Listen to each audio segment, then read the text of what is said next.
Welcome back, everyone. We are going to finish up Unit 3B on bonding.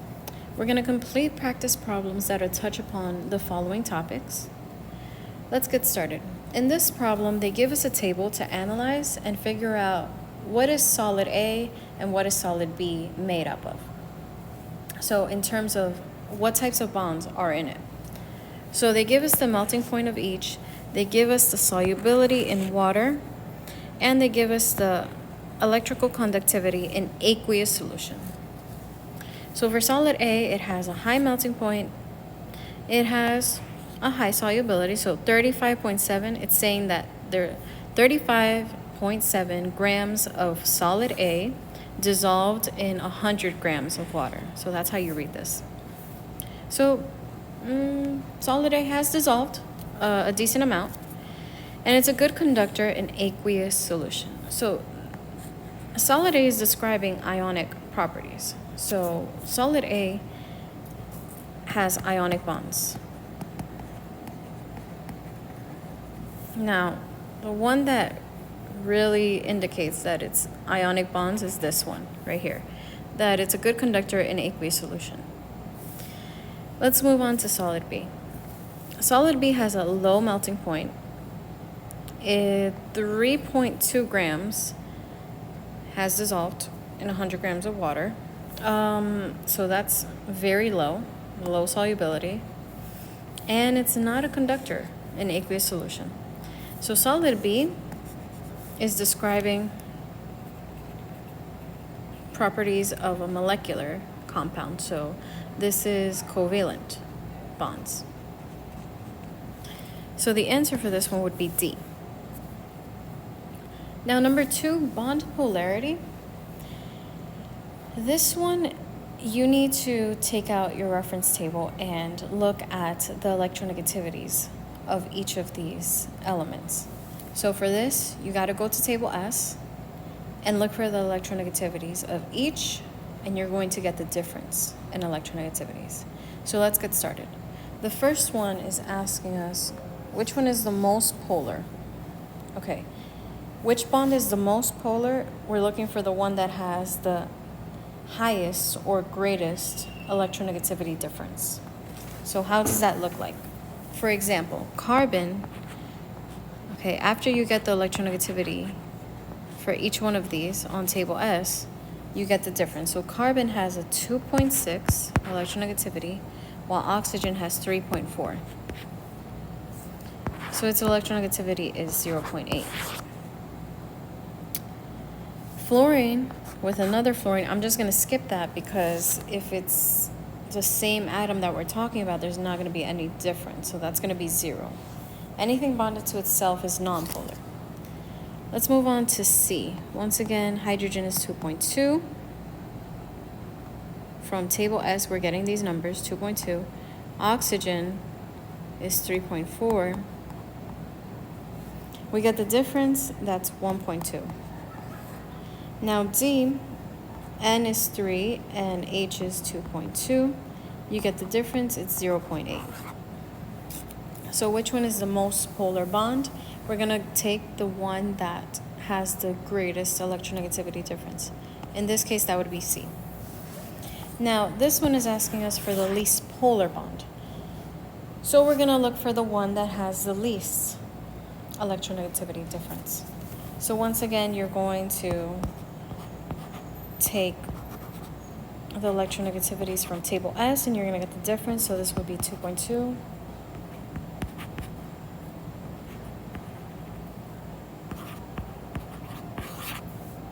Moving on to the next one, 2.2 for hydrogen. F has 4, so the difference would be 1.8. Cl has an electronegativity of 3.2. That electronegativity difference would be 1. Br has an electronegativity of 3, so the difference between these two numbers would be 0.8. Okay. So least polar, once again, that means that I'm taking the one that has the least electronegativity difference. So that would be A. Now, one thing to note, the first problem that we did here, the one that asks for most polar, they could have changed the naming that they used and said, well, which bond has the greatest degree of polarity?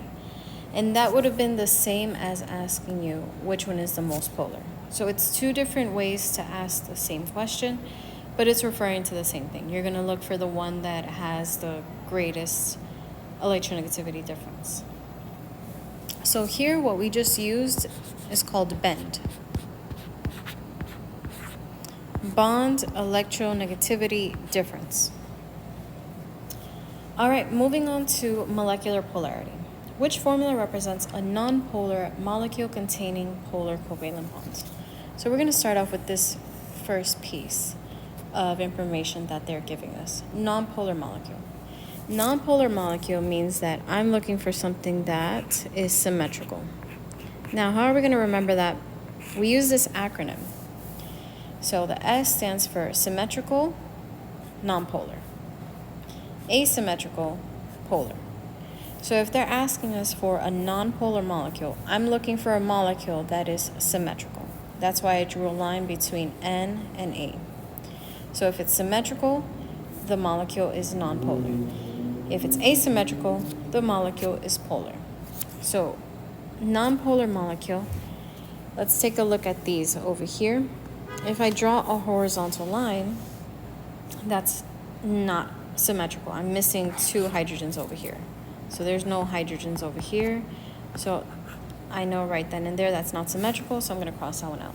Same thing over here. If I draw a horizontal line through this molecule, I don't see symmetry. Like there's no three hydrogens up here. So that one's out as well. So the only two that are symmetrical is A and B. If you draw lines across it, you see the same thing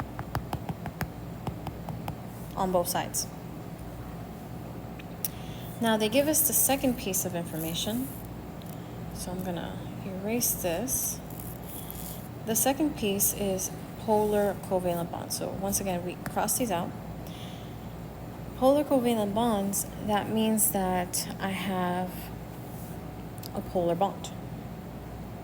We just talked about most polar and least polar bond. We need a difference in electronegativity. If you look at A, H is bonded to another H. There's not going to be any difference in electronegativity because it's the same atom bonded to another that is the same element. So A is out because this is a nonpolar bond. So B is the answer because one, the molecule, looking at the whole molecule, it's symmetrical if you cut it up, vertical or horizontal. But the bond, so the carbon bonded to this oxygen, that is a polar bond. Okay, moving on to the next one. Which formula represents two polar molecules?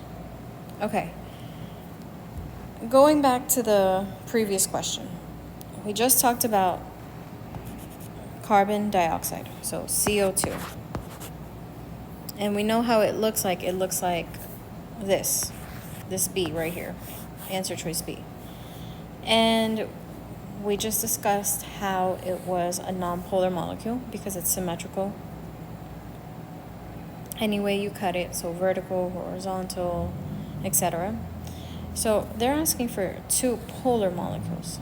I see CO2 here and I see CO2 here, so I can right away cross those out because it includes a nonpolar molecule. Now I'm stuck with C and D. Now, H2O is a polar molecule. It looks like this.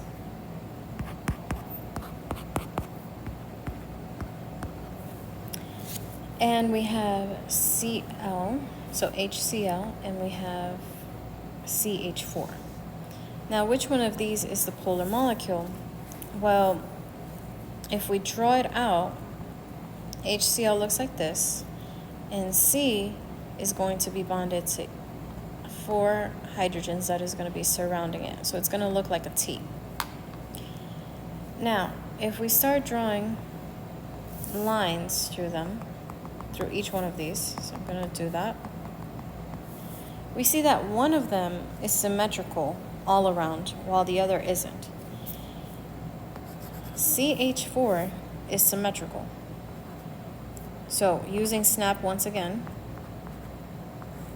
if it's symmetrical, it's a nonpolar molecule. So that means that D cannot be the answer because CH4 is not a polar molecule. The answer is C. If you cut it up vertically, there's an H on one side and a Cl on another side. It's not symmetrical. So we're talking about two different elements. Network solids. So here we have a question where it says graphite and diamond are both solid forms of the element carbon, which explains why there's different properties of graphite and diamond. So I have a picture of diamond and graphite. And this is how they look in the molecular perspective. We are told that the element is carbon, that they both are made up of carbon. If we look on the periodic table, we know carbon is a nonmetal. So let's just work with what we know. This is a nonmetal. So let's look at the first one. It says diamond has ionic bonding. No. Ionic bonding is a metal bonded to a nonmetal. So that can't be it. B, diamond has metallic bonding. Well, we just talked about that both of them are made up of carbon.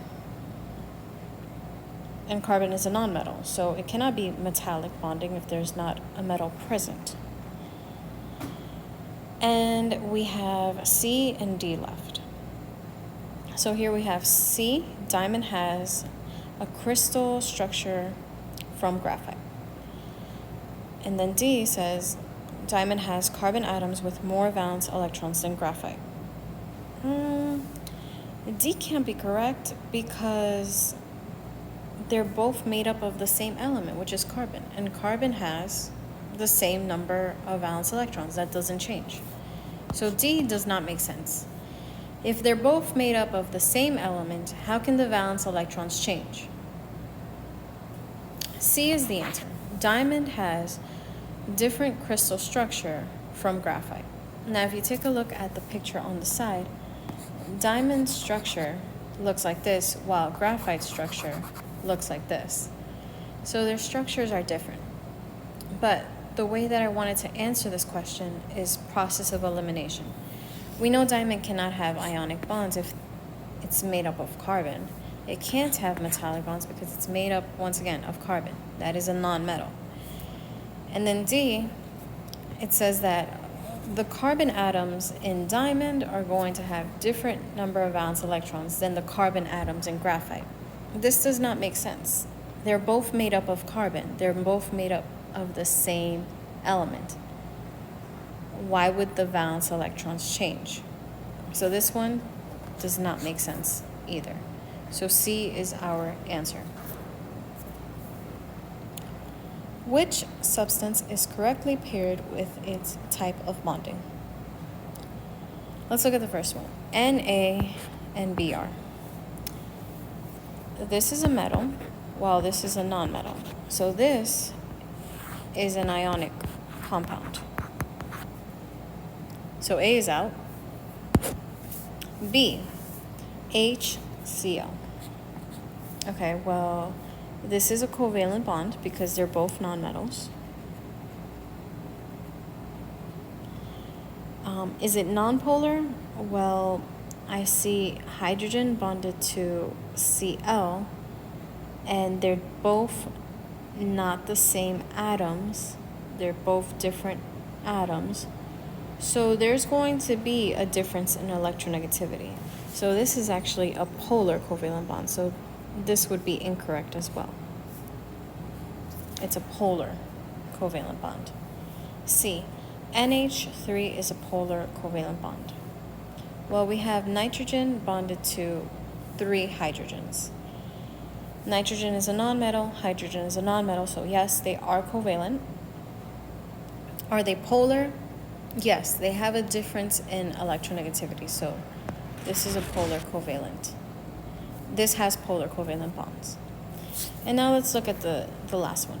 D, Br2 is a polar covalent bond. Remember, anything bonded to itself is nonpolar. So Br bonded to another Br, they're both nonmetals. It's a nonpolar covalent bond. So this should be nonpolar. The next one. Which compounds has both ionic and covalent bonding? Okay, let's start off with the ionic part. Which of these are ionic? So ionic means that I should have a metal bonded to a nonmetal. So A has a metal, Ca. Once again, if you don't know if these are metals or not, go to the periodic table and take a look at the left side of the staircase. Those are the metals. So calcium is one of the metals. Let's go to B. We have carbon, hydrogen, and Cl. None of these are metals. Next one, carbon, hydrogen, oxygen. None of these are metals. Carbon, hydrogen, oxygen, none of these are metals. Process of elimination, we got A.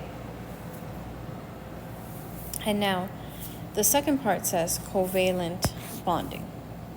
Okay, so if we break this apart, the Ca is the cation because it has a positive 2 charge. Once again, this is from the periodic table.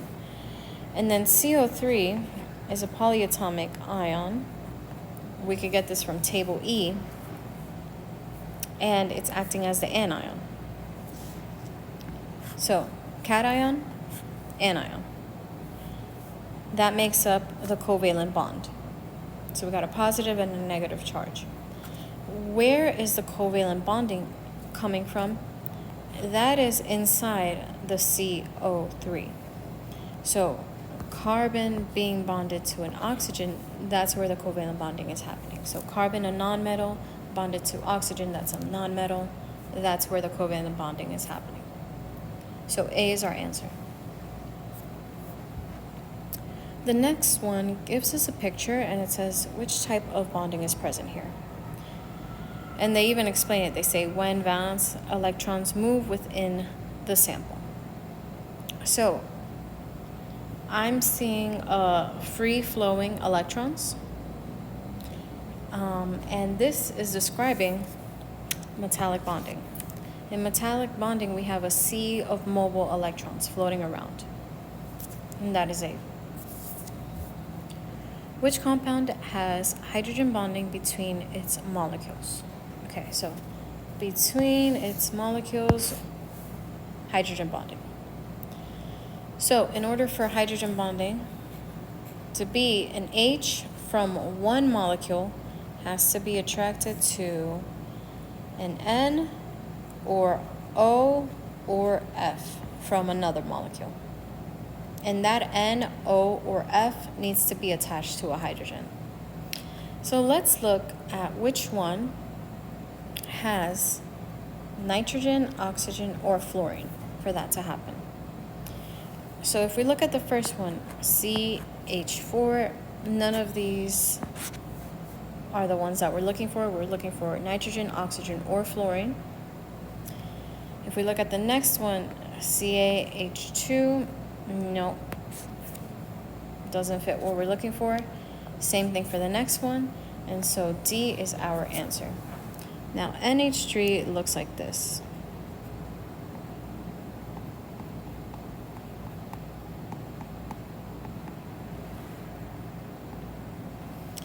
And now another NH3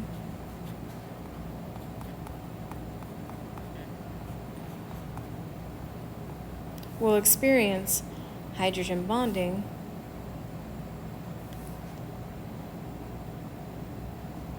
with this. So I'm going to circle it. This hydrogen is being attracted to this nitrogen.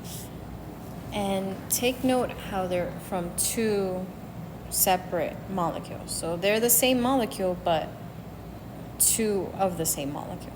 So this is one molecule, and this is another molecule. And that's how hydrogen bonding is happening between molecules. Moving on to the next one. Which is the strongest van der Waals forces? Okay. Van der Waals, that's another word for dispersion. London dispersion forces. This is the same thing. It refers to the same thing. Now, if we're looking for strongest van der Waals forces, we're going to look for the one that has the most electrons. So for that, we need the periodic table. So I'm going to clear this. The periodic table will be of use because if we're looking for the strongest one, we're looking for the one that has the most electrons. So I'm just going to label this. Iodine has 53 electrons, Br has 35, Cl has 17, and F has 9. So right here, we see that I has the strongest van der Waals forces of attraction because it has the most electrons out of the rest. Now, chemical bonds and energy. Here they give us an equation and they ask us to say what occurs during this reaction. So you're going to use an acronym that we have here called BARF. And BARF, we have B that stands for breaking, A for absorb, R for release, and F for form. How are we going to use this? Well, let's take a look at this equation. We have Cl2 on the reactant side. And then on the product side, we see that the Cl's are no longer together, they're split. So that means that the bonds have been broken because they were together before and now they're separated. So when the bonds are broken, energy has been absorbed. So I'm going to look for the response that tells that. So what occurs during this reaction? Energy is released as the bond is broken. No. Energy is released as the bond is formed. Nope. C. Energy is absorbed as the bond is broken.